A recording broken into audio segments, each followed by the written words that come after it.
우리 인생이 힘들고 슬프고 외로울 때가 있습니다. 그렇게 느껴지죠. 그러나 우리에게 유일한 소망이 있는데 그것은 주께서 오시는 재림의 소식입니다. 하늘 도성에 들어가는 것입니다. 그것만이 우리의 삶을 회복시키는 강력한 에너지와 동력이 되는 것입니다. 오늘 저는 여러분과 함께 한 편의 다큐멘터리를 좀 보려고 합니다. 미국 건국 250주년 기념을 하는 내용의 다큐멘터리인데 그 내용이 특별합니다. 미국을 다시 거룩하게입니다. 미국을 위대하게 만드는 것이 아니라 거룩하게 만드는 것입니다. 미국이 어떻게 거룩하게 될 수 있을까요? 미국의 정치인들과 교회가 연합해서 미국을 성경의 국가로 만들겠다고 나선 것입니다. 이것은 기독교회가 만든 영상이 아니에요. 한국의 KBS가 제작한 다큐멘터리입니다.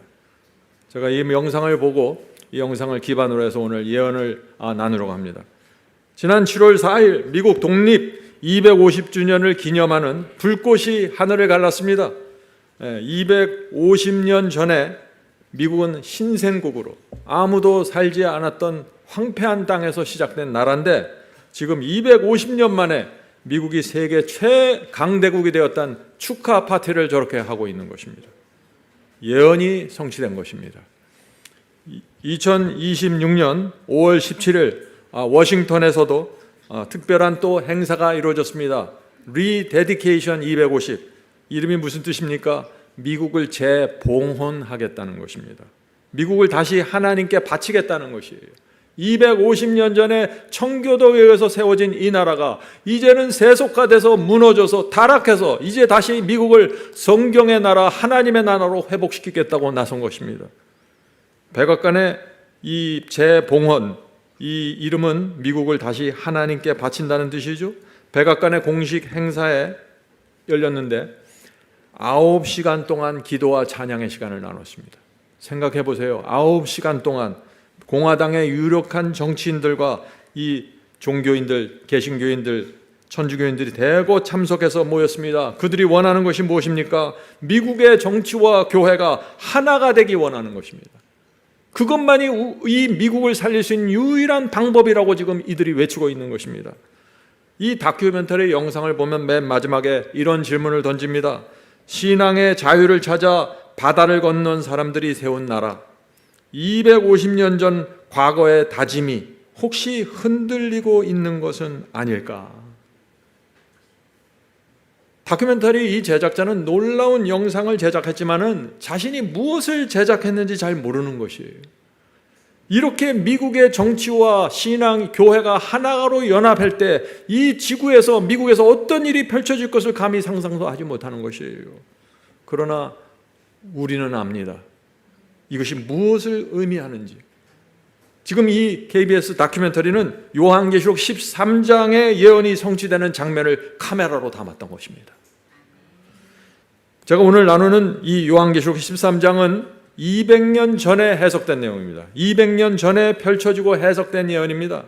요한계시록 13장의 예언은 미국과 교황이 과거와 현재와 미래 어떻게 될 것이라는 것을 보여주는 것입니다.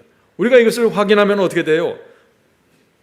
요한계시록의 나머지 예언, 마지막 환난과 그리스도의 재림이 얼마나 가까웠는지 우리가 확신하게 되는 것입니다. 오늘 저는 요한계시록의 예언을 처음 대하는 분들도 있기 때문에 그분들도 따라올 수 있도록 하나하나 좀 쉽게 지도를 펼치듯이 좀 살펴보려고 합니다. 이 자세한 예언 공부를 하기 원하는 분들은 어디로 가야 됩니까? 바이블 칼리지로 가셔야 됩니다. 자세하게 공부하셔야 됩니다. 마지막 시대 반드시 놓쳐서는 안 된 예언의 빛이 그곳에 있습니다. 오늘 강의의 핵심을 제가 먼저 나눠드리고 진행하겠습니다. 핵심은 이것입니다. 1776년 미국 건국 때 헌법으로 분리시켰던 미국의 두 뿔, 정치와 교회, 이것이 지금 우리 눈앞에서 하나로 합쳐지고 있다. 이것은 마지막 환난이 오는 증거이며 예수께서 오시는 증거이다. 이것이 오늘 설교의 요약입니다. 자, 계시록 13장으로 보죠. 계시록 13장에는 두 짐승이 나옵니다. 먼저 첫 번째 짐승의 특징을 좀 살펴보죠. 성경을 모르는 분들도 짐승의 환란, 짐승하면 뭐 그런 거 있다더라 알죠? 그 말씀을 한번 살펴보도록 하겠습니다. 계시록 13장 1절부터 3절, 5절, 7절입니다. 내가 보니 바다에서 한 짐승이 나오는데, 자, 이 짐승이 마지막 시대 중요한 짐승입니다. 그 머리들에는 참남된 이름들이 있더라. 짐승을 보니까 그 머리에 참남된 이름, 다시 말해서 하나님을 대적하는 정신과 사상으로 채워진 짐승이다 하는 것입니다. 종교 세력입니다. 하나님을 대적하는 종교 세력이에요. 용이 자기의 능력과 보좌와 큰 권세를, 용은 사탄이죠. 사탄이 이 짐승에게 직접 보좌와 권세와 능력을 주었다는 것입니다. 이 짐승은 보좌와 큰 권세를 용에게, 사탄에게 받은 세력입니다. 하나님께서 이것을 반드시 알라고 지금 메시지를 주는 것이죠. 그의 머리 하나가, 이 짐승의 머리 하나가 상하여 죽게 된 것 같더니, 짐승은 이 보좌와 권세를 받았는데 죽게 되는 상처를 받는다는 것이죠. 그 죽게 되었던 상처가 나음에 그 상처를 받았는데 다시 낫고 회복한다는 것입니다. 상처가 나음에 온 땅이 놀랍게 여겨 짐승을 따르고, 다 죽었는 줄 알았는데 이 짐승이 다시 살아나서 보좌와 큰 권세를 다시 회복한다는 것입니다. 자, 그런데 이 짐승에 대한 또 하나의 특징이 나옵니다. 또 42달 동안 일할 권세를 받으니, 중요한 포인트입니다. 이 짐승이 권세를 누리는 기간 42달, 또 권세를 받아 성도들과 싸워 이기게 되고. 자, 여기서 짐승의 6가지 특징이 나오는 것입니다. 자, 첫 번째 특징은 뭐예요? 짐승이 하나님을 대적하는 참남된 종교 세력입니다. 그 머리들에는 참남된 이름들이 있더라 했으니까 말이죠. 자, 두 번째 짐승의 특징, 용, 사탄에게 보좌와 큰 권세를 받습니다. 말씀에 나오죠. 용이 자기의 능력과 보좌와 큰 권세를 짐승에게 주었더라. 분명합니다. 자, 세 번째 특징, 42달 동안 이 짐승이 최고의 권세를 누린다고 했습니다. 말씀에만 나옵니다. 42달 동안 일할 권세를 받으리라. 42달 동안, 42달이 얼마나 긴 기간인가요? 42달을 먼저 날짜로 환산해야 됩니다. 성경에 나오는 모든 기간 예언은 일단 날짜로 환산합니다. 그 날짜로 환산하면 1260일입니다. 1260일인데 성경에서 기간 예언을 해석할 때, 기간 예언입니다. 기간 예언을 해석할 땐 1일을 1년으로 환산합니다. 어떻게 합니까? 민수기 14장 34절에 나오죠. 하루를 1년으로 환산하여, 이것을 기준으로 환산하는 것입니다. 그래서 42달은 1260일인데 하루는 1년이라고 했으니까 1260일은 1260년의 긴 기간입니다. 지구 역사에서 1260년의 긴 기간은 중세기 암흑기를 나타내는 것입니다. 짐승이 중세기를 지배하는 1260년의 기간에 대한 예언이 다니엘서와 요한계시록에 몇 번 나옵니까? 7번 반복해서 나오는 것입니다. 7번 반복해서. 다니엘서와 요한계시록에 7번 반복해서 나옵니다. 무엇입니까? 다니엘서 7장 25절, 다니엘서 12장 7절, 요한계시록 11장 2절, 계시록 11장 3절, 계시록 12장 6절, 계시록 12장 14절, 계시록 13장 5절, 7번 펼쳐집니다. 왜 7번이나 반복됩니까? 왜 7번 반복하셨을까요? 하나님께서 이 기간을. 당신의 백성이 짐승이 누구인지 반드시 알기 위한 확실한 이 기간이 바로 이 기간이라는 것입니다. 너희들이 다른 건 다 몰라도 이 기간만 찾아내면 짐승이 누구인지 정확하게 짚을 거야. 그래서 우리가 이 기간에 집중하는 것입니다. 네 번째 특징으로 넘어갑니다. 네 번째, 짐승의 네 번째 특징. 짐승은 42달 동안 1260년 동안 성도들과 싸워서 이깁니다. 또 권세를 받아 성도들과 싸워 이기게 되고, 중세기에 수많은 성도들이, 수천만 명의 성도들이 핍박을 당하고 순교를 당한 그 역사적 사실은 우리가 알죠. 다섯 번째 특징입니다. 짐승은 죽게 되는 상처를 받습니다. 짐승은 죽게 되는 상처를 받습니다. 그의 머리 하나가 상하여 죽게 된 것 같더니. 분명하죠? 그 다음에 여섯 번째 특징, 죽게 되었던 상처를 짐승이 또 완전하게 회복한다는 것입니다.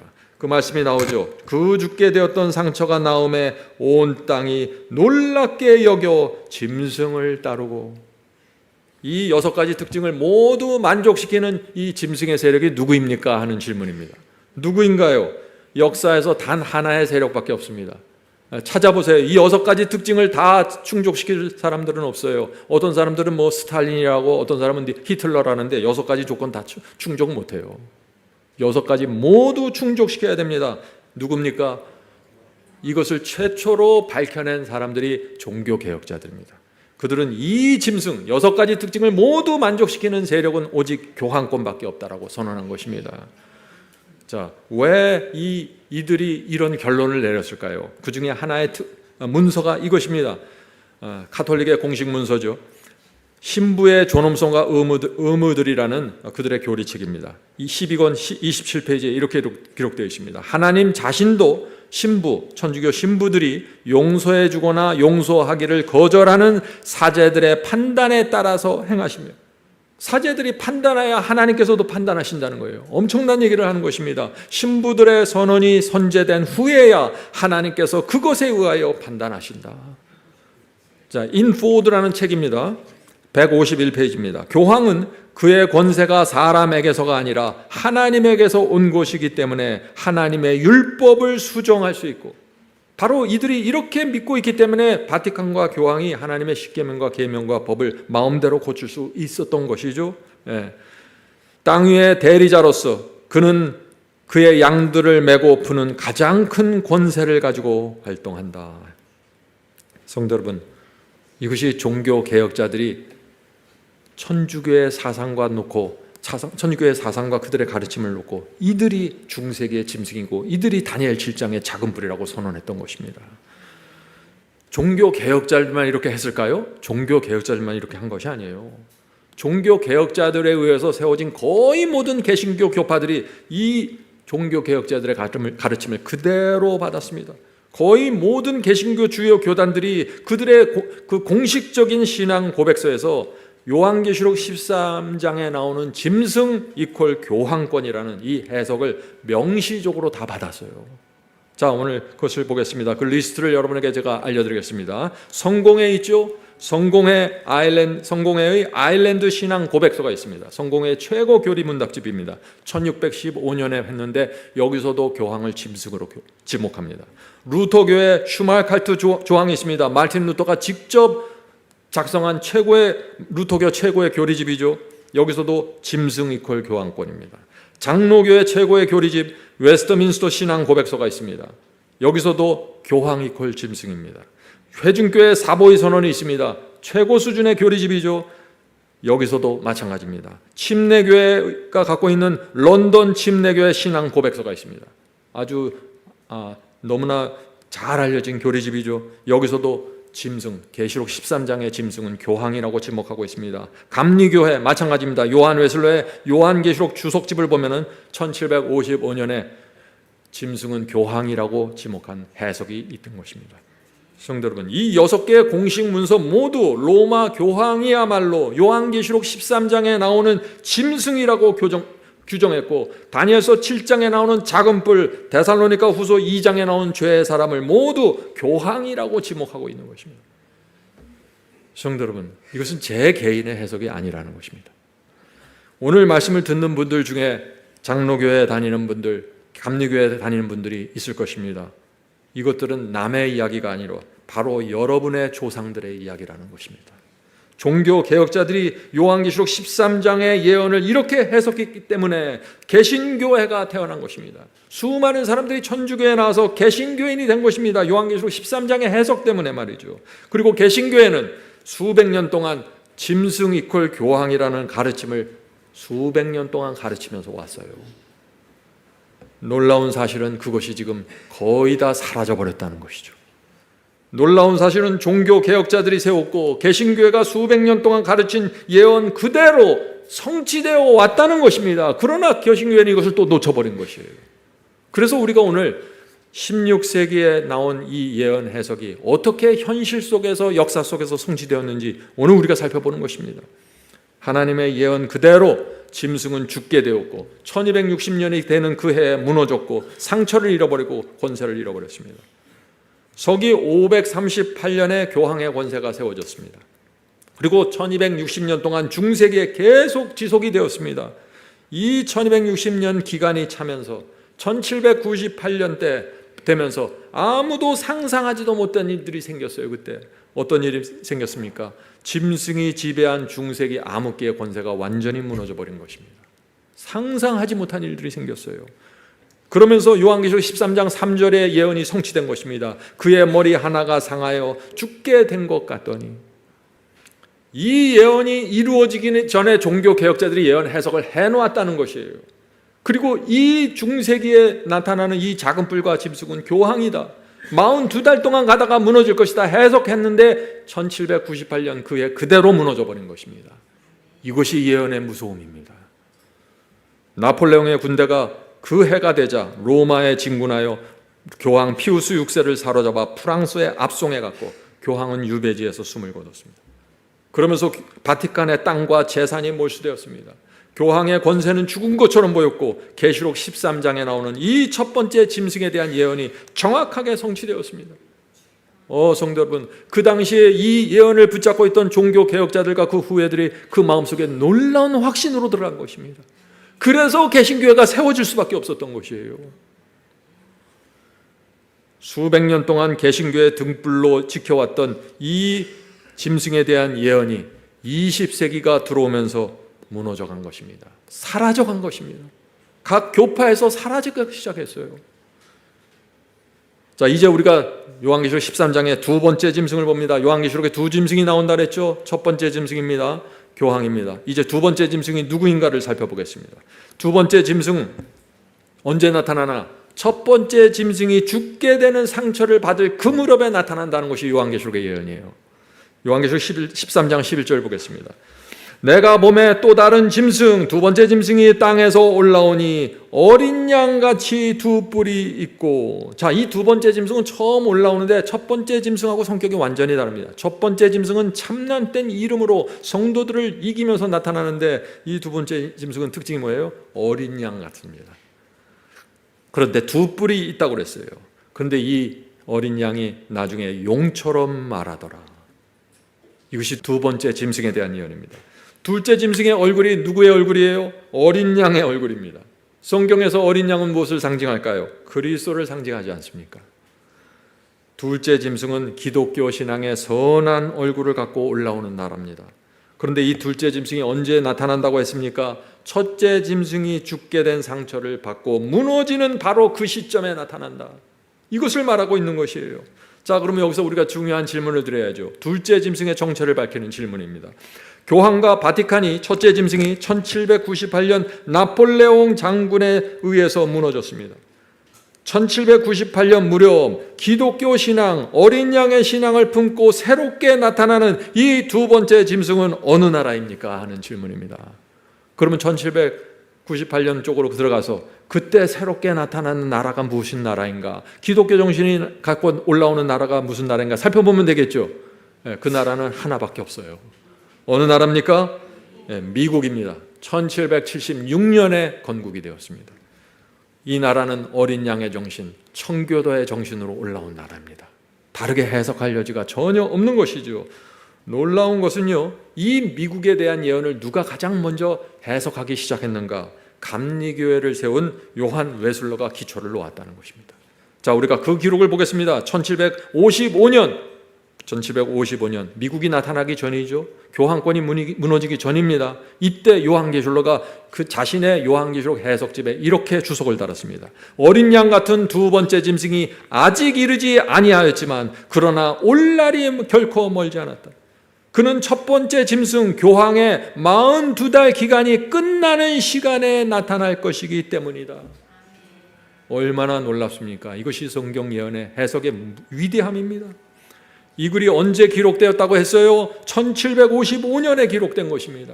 다시 말해서 미국 건국이 되기 21년 전에 기록되었습니다. 다시 말해서 교황권이 무너지기 전에 43년 전에 이 새끼양 같은 짐승이 앞으로 나타나게 될 것이라고 해석해 놓았던 것이에요. 나라가 세워지기 전에, 새끼양 같은 나라가 세워지기 전에 이 나라의 특징들이 해석이 되었고 그 해석 그대로 타이밍 맞춰서 미국이 올라왔다는 것입니다. 성도 여러분, 이 개신교회가 어떻게 올라왔는지 나타났는지 보세요.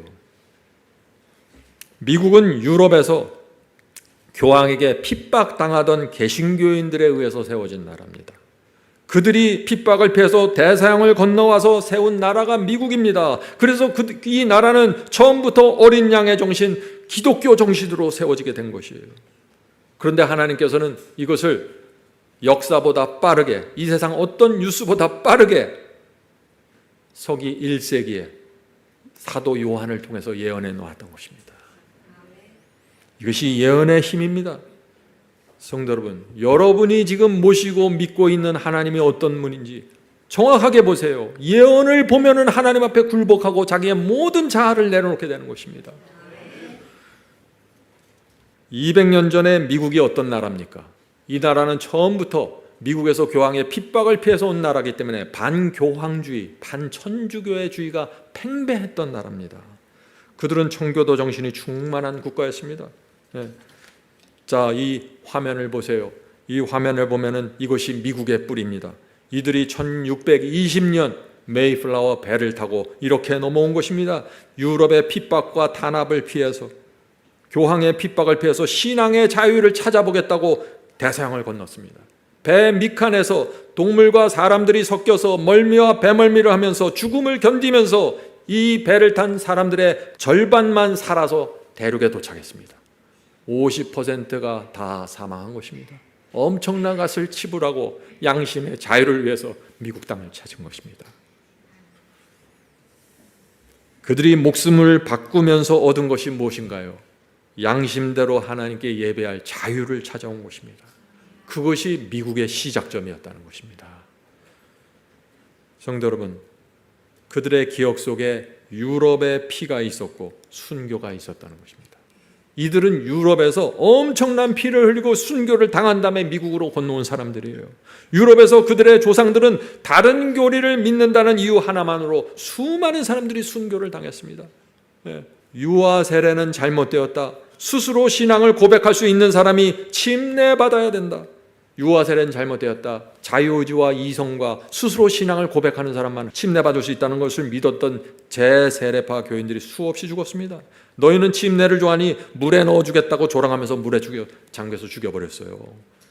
미국 아미시 박물관에 가면은요, 순교 기록집이 있는데 여기 그 당시에 죽었던 수천 명의 순교자들의 이름과 날짜가 그대로 정확하게 기록되어 있습니다. 핍박과 순교는 교황권에 의해서만 이루어진 것이 아니라 국가 권력을 손에 쥐었던 그 당시 개신교의 도덕에 의해서도 다른 교리를 믿는다는 이유로 죽인 것입니다. 성도 여러분, 어떤 교파이든지 그들의 손에 정치 권력의 칼이 붙잡히면 엄청난 핍박이 일어난다는 것입니다. 이것이 중세기 역사고, 이것이 종교개혁시대에 일어난 역사고, 이것이 마지막 시대 환란의 예언이라는 것입니다.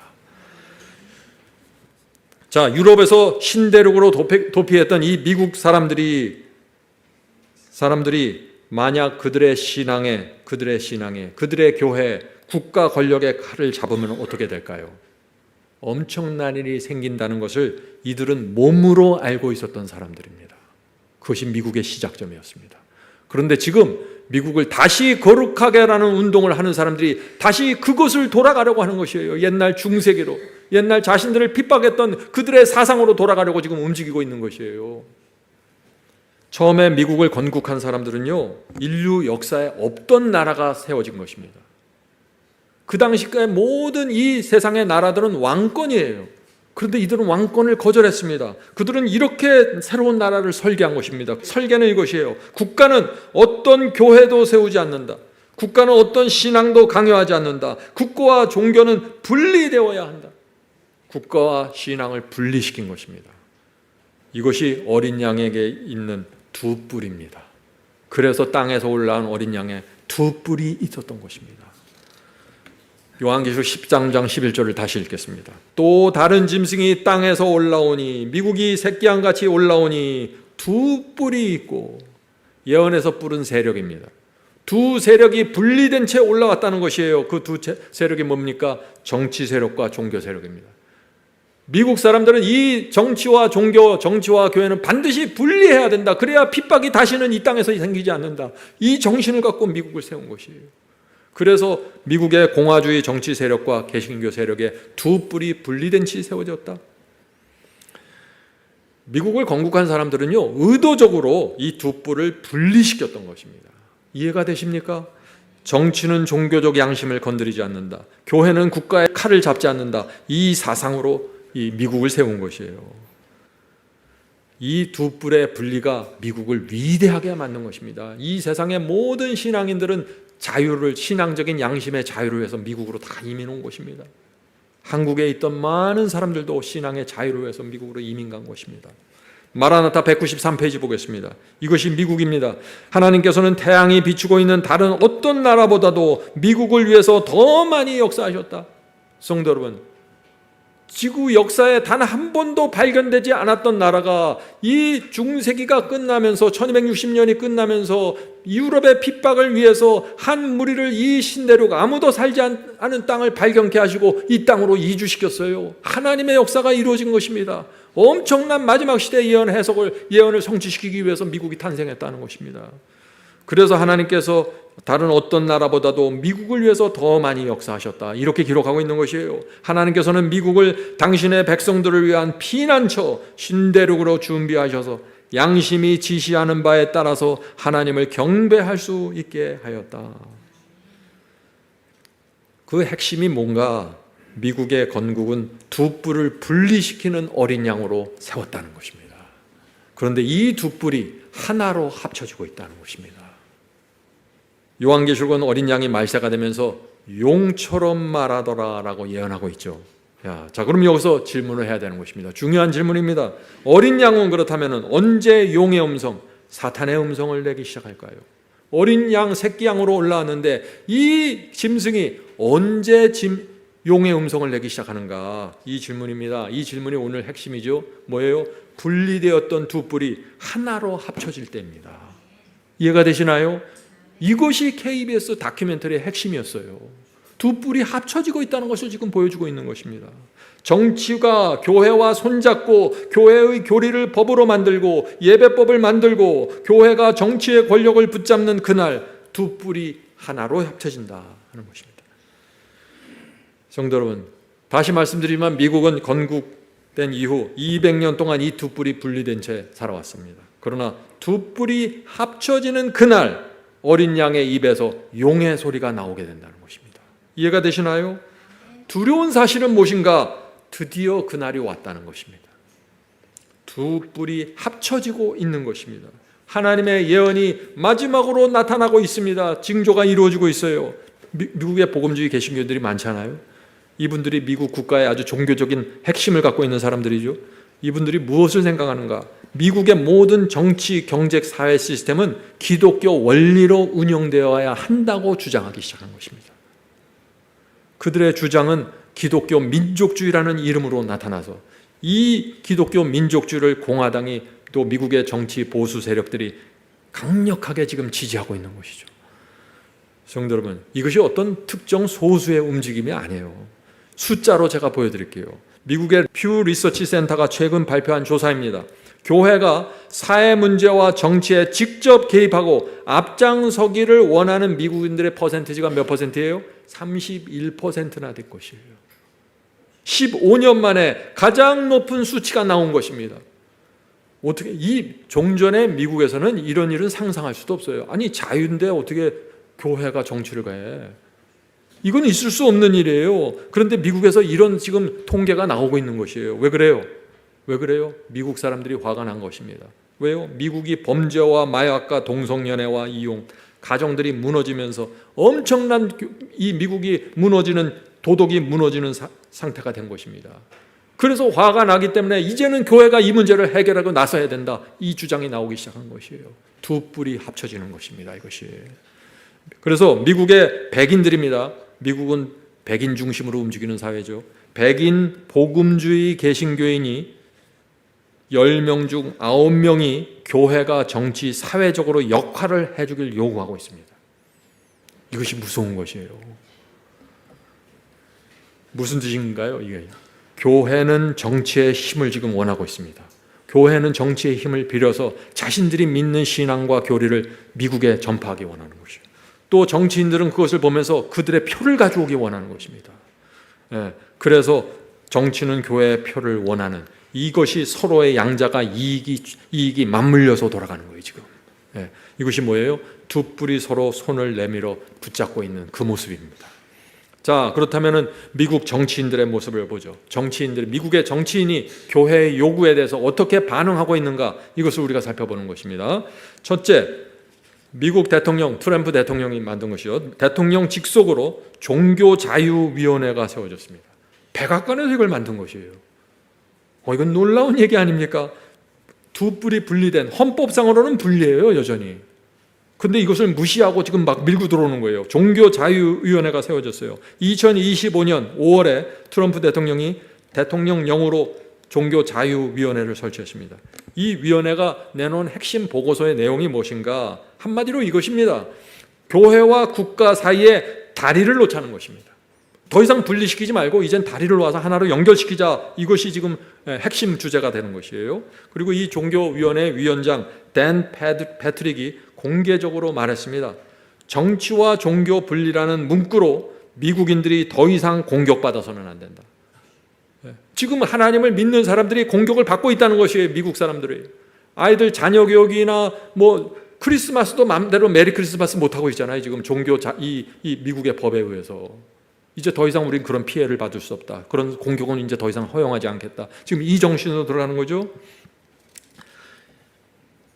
지금 250년 동안 미국을 지켜왔던 종교 정치의 분리의 벽이 무너지고 있으면서 두 뿔이 합쳐지고 있다. 제가 오늘 이 메시지를 계속해서 강조합니다. 이것이 마지막 징조입니다. 둘째, 존슨 수정법이 사실상 무너졌습니다. 이 존슨 수정법은 유명한 법이에요. 1954년에 만든 이 법 때문에 미국의 개신교인들이 설교 단상에서 특정 정치 후보를 지지할 수 없어요. 미국의 목사들은 누구를 찍어야 된다, 누구에게 표를 던져야 된다 말하고 싶어 죽겠죠. 미국이 워낙 부패하고 도덕적으로 타락했으니까 그런 말을 못했어요. 이 법 때문에. 그런데 이제는 종교 분리를 유지시켜온 이 마지막 법적 장치 존슨 수정법이 사실상 무너져 내려갔다는 것입니다. 그래서 트럼프 대통령도 2017년 국가조찬 기도에서 선언했어요. 나는 존슨 수정법을 없애고 완전히 파괴할 것이다. 선언했어요. 그것을 위해서 자신의 최선을 다하겠다. 왜? 자기를 지지해준 투표자들이 그걸 원하기 때문이에요. 그래서 이제 교회는 예배 중에 정치 후보를 지지하는 설교를 할 수 있게 됐습니다. 누구도 이걸 갖고 뭐라고 할 수가 없어요. 지금 이것을 가장 적극적으로 이용하고 있는 대통령이 트럼프 대통령이죠. 자, 세 번째입니다. 세 번째, 정치와 종교 사이의 벽이 무너지고 있는 세 번째 증거, 10계명이 미국의 학교 교실에 걸리고 있다는 것입니다. 루이지애나주 모든 공립학교 교실에 10계명 계시를 의무화하는 법을 통과시켰습니다. 루이지애나 주에서 이미 이 법이 통과됐어요. 처음에 반대가 있었지만 결국엔 통과됐습니다. 연방 항소 법원에서 이 법의 시행을 허용했습니다. 그리고 두 달 뒤에 텍사스에서도 이것이 합헌 판결을 받았습니다. 그래서 각자 지금 공화당을 지지하는 주들을 기점으로 해서 지금 이 10계명을 공립학교 교실에 걸어놓는 이것이 법으로 지금 진행되고 있다는 것입니다. 무엇이에요? 두 뿔이 하나로 합쳐지고 있다. 정치와 교회가 하나로 합쳐지고 있다는 것입니다. 전에는요, 10계명을 교실에 걷는 것은 위법이고 위헌이었습니다. 그러나 지금 그것이 아니라는 것입니다. 자, 네 번째, 미국 국가가 주최하는 예배들이 열리고 있다는 것입니다. 앞에서 보았던 재봉헌 행사, 다시 말해서 미국을 하나님께 다시 바치자는 예배 행사는요, 백악관이 주도적으로 끌고 가는 예배 행사입니다. 국가적인 기도와 예배가 이루어지고 있다. 참 이런 일들은요, 불과 몇 년 전만 해도 상상도 할 수 없었던 일들이 일어나고 있는 것입니다. 두 뿔이 하나로 합쳐지고 있다. 제가 오늘 설교에서 이걸 계속해서 강조해 드리겠습니다. 자, 또 하나의 증거가 있습니다. 이 다큐멘터리에서는 홈스쿨을 소개합니다. 미국의 홈스쿨입니다. 미국의 부모들이 자녀들을 공립학교에 보내지 않는 사람들이 자꾸 생기는 것이에요. 홈스쿨을 선택하는 것입니다. 사람들이 공립학교 공짜인데 보내지 않아요. 왜 그럴까요? 왜 자녀들을 공립학교에 보내지 않을까요? 학교가 성경 위에 서 있지 않다는 것입니다. 이것이 부모들의 분노예요. 이 나라는 청교들이 세운 나라인데 왜 이 학교들이 이 성경의 사상을 버리고 유물로 이 진화론을 가르치고 이 엉뚱한 길로 가고 있냐?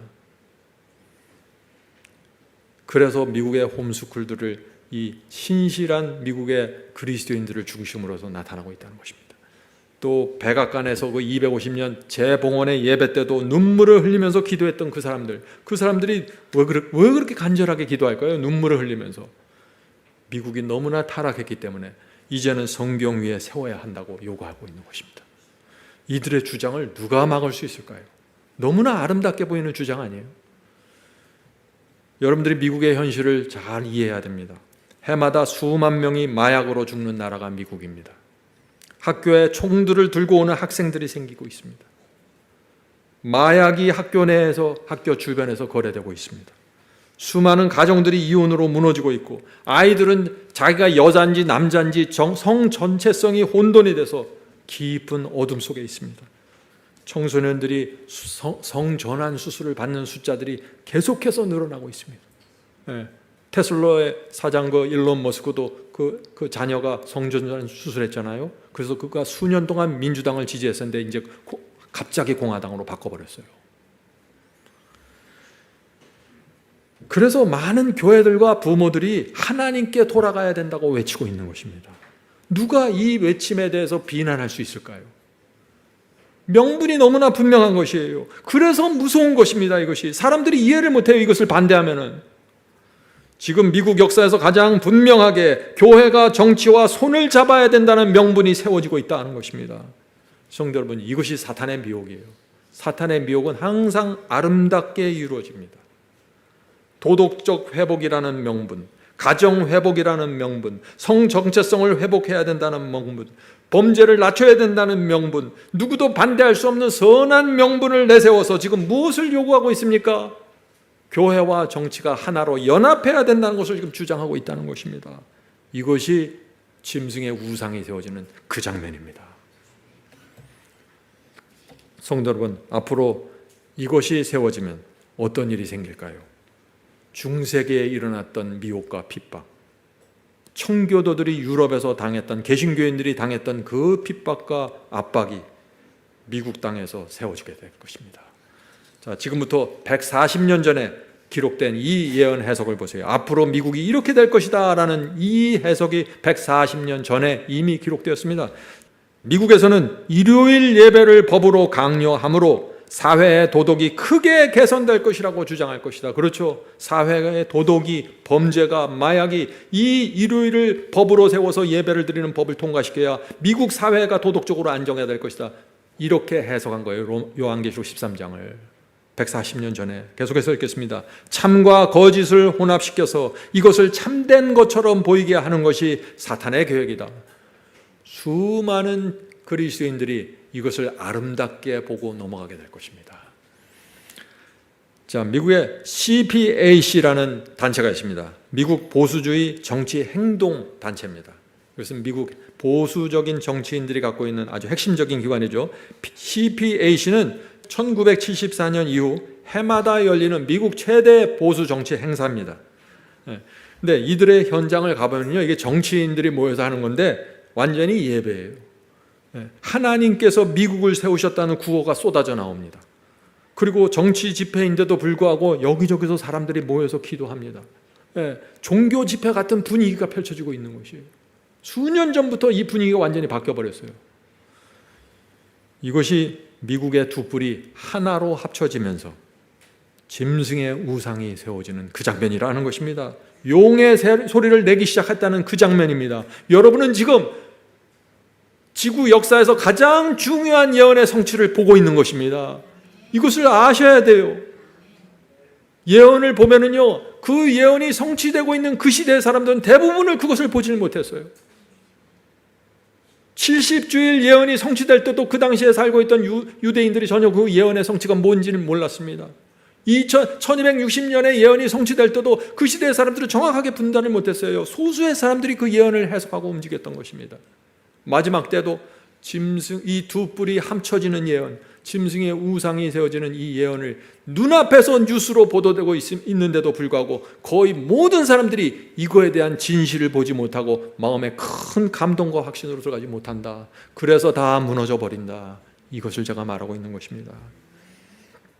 140년 전에 요한계시록 13장의 해석을 다시 제가 읽어드리겠습니다. 자, Great Controversy 581페이지. 일단 이 원칙이 미국에서 확립되어 교회가 국가의 권력을 사용하거나 지배하게 되고, 140년 전에는요, 교회와 정치가 완전히 분리되었을 때예요. 그때 이 해석이 나온 것입니다. 교회가 국가의 권력을 사용하거나 지배하게 되고 국법이 종교 행위를 세속적 법률로 강요하게 되면, 다시 말해서 교회와 국가 권력이 양심을 지배하게 되면 미국에서 교황의 승리는 확실해진다.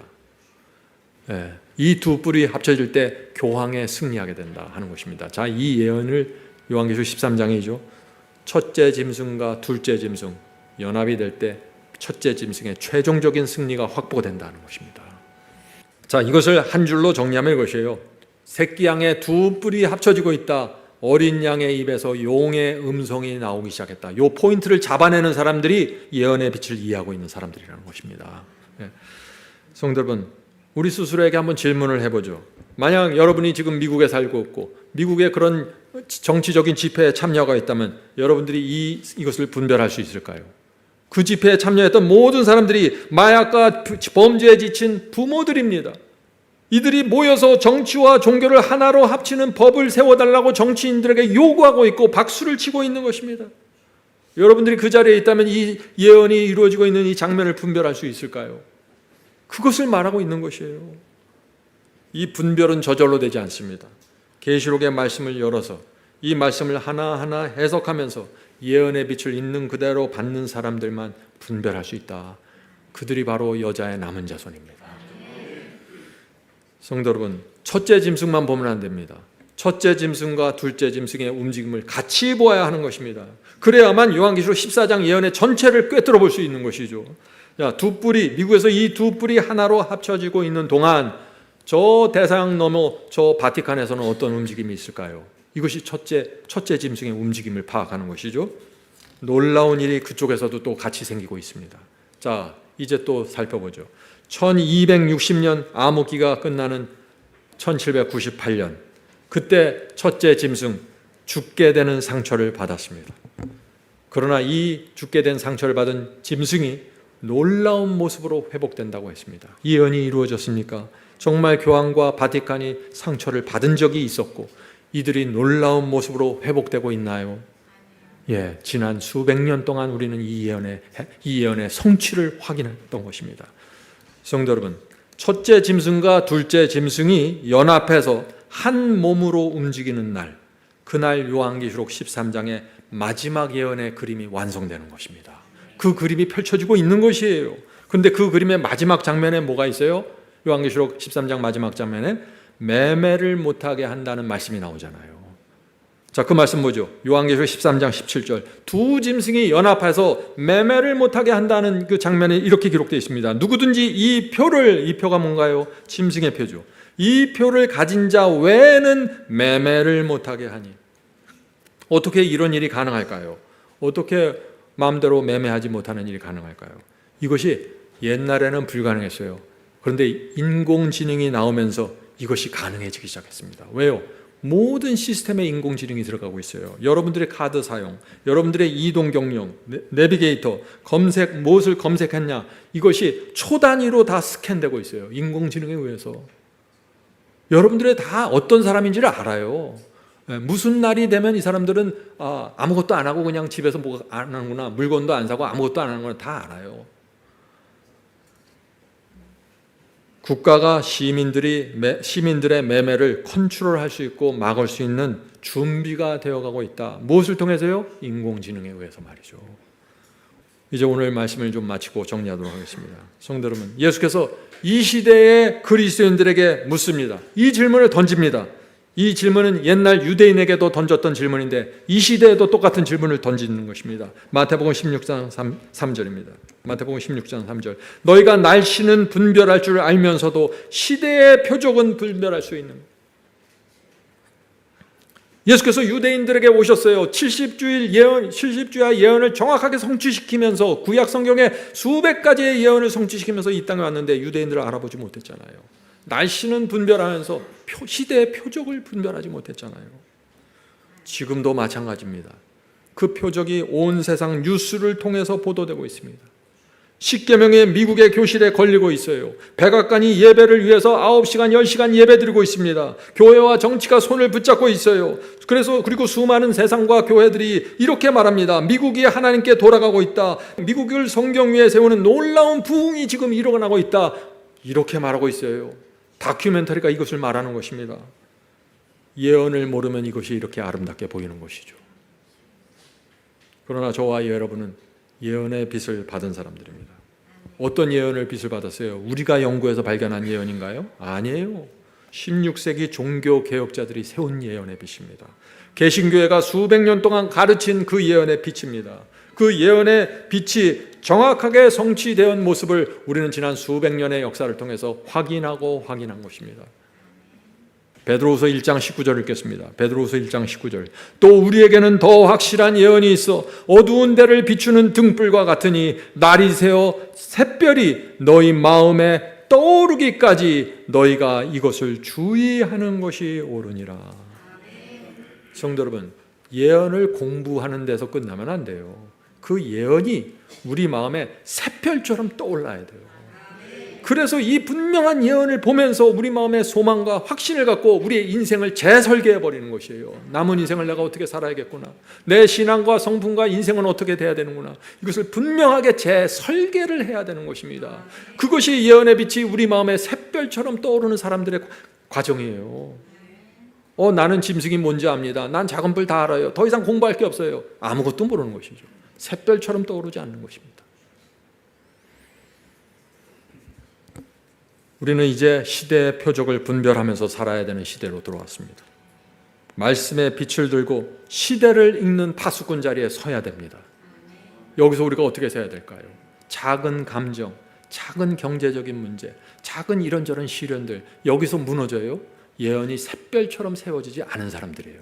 한마디로 그것이에요. 주께서 재림하시는데요? 마지막 환란이 오는데요? 늦은 비 성령이 내려지는데요? 어떻게 그런 사소한 문제에 붙잡혀서 세월을 보낼 수가 있어요? 모르는 것입니다. 전혀 빛을 받지 못한 상태입니다. 두 뿔이 합쳐진다는 이 소식은 두려움의 소식이 아닙니다. 신랑이 문 앞에 서셨다는 기쁨의 소식 아닙니까? 수많은 성도들의 부활할 그 아침이 다가오고 있다는 것입니다. 그날이 돼야 아담도 일어나고 바울도 일어나고 베드로도 일어나는데 우리가 그날을 위해서 준비해야 되는데 왜 이렇게 마음에 확신이 없고 소망이 없습니까? 왜 이렇게 이 세상에 끌려다니나요? 가짜입니다. 거짓 신앙이에요. 진짜라면 그렇게 될 수가 없는 것이죠. 우리는 이 지구 역사 최고의 위대한 사건을 바라보면서 전진해야 됩니다. 여러분과 제가 살아있는 동안 우리는 눈으로 목격하게 될 것입니다. 계시록 13장의 예언이 성취되고 14장, 15장, 16장, 19장까지 모든 예언이 성취되는 그 시대를 통과하고 있다. 어떻게 사시겠습니까? 성령께서 예언의 빛을 우리 가슴 속에 샛별처럼 새겨주시길 제가 간절히 바랍니다. 하늘에 계신 저희들의 아버지, 저희 눈을 다시 열어주셔서 감사합니다. 예언이 그냥 알고 있는 해석과 공부에서 끝나지 않고 하나님의 예언의 빛이 샛별처럼 저의 가슴에 새겨지고 떠오를 수 있도록 축복해 주시옵소서. 날씨는 잘 분별하면서 이 시대의 표적을 분별하지 못한 우리들의 죄를 용서하시고 이제 남은 인생 새롭게 설계할 수 있도록 주여 인도해 주시옵소서. 미국에서 이 두 뿔이 합쳐지는 이 장면을 보면서 부흥이라고 손뼉치는 사람들이 이 세상에 많습니다. 그러나 이것이 계시록의 놀라운 예언의 성취임을 바라보면서 엄숙하게 미래를 바라보는 한 백성으로 저희가 준비되길 바랍니다. 주여 도와주시고 사탄의 미혹과 전략에서 저리를 건져 주시옵소서. 하늘에 계신 아버지, 오늘 저희의 마음을 하나님께 드립니다. 저희의 마음을 받아주시고 창조주 하나님과 예언을 붙잡고 지난 2600년의 역사를 이끌고 오신 하나님의 놀라운 능력을 바라보면서 그 앞에 엎드리게 해주시옵소서. 이 세상의 모든 피조물은 한 번 태어나서 다 무덤 속으로 들어가고 사라집니다. 그러나 창조주 하나님께 나간 성도들이 영원한 세상으로 옮겨가게 된다는 그 놀라운 진리를 붙잡고 살아가게 도와주시옵소서. 이 모든 말씀 예수님의 이름으로 간절히 기도드립니다. 아멘.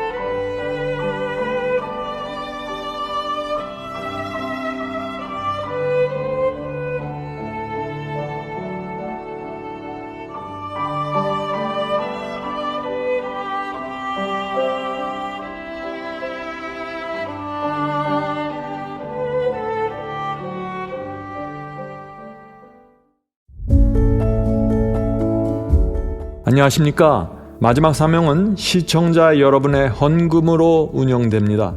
저희 마지막 사명을 위해 귀한 헌금으로 동참해 주신 성도님들께 일일이 감사드리지 못해서 이렇게 음성으로 감사의 마음을 전해드립니다. 여러분이 보내주신 헌신은 복음을 전파하고 생명의 말씀을 전하는 사역에 소중한 씨앗으로 사용되고 있습니다. 하나님께서 여러 성도님들의 헌신과 희생을 기억해 주시길 기원합니다. 주의 재림의 날에 우리 모두 기쁨으로 만나서 하늘 도성에 들어가게 되길 소망합니다. 주 예수여 어서 오시옵소서. 아멘.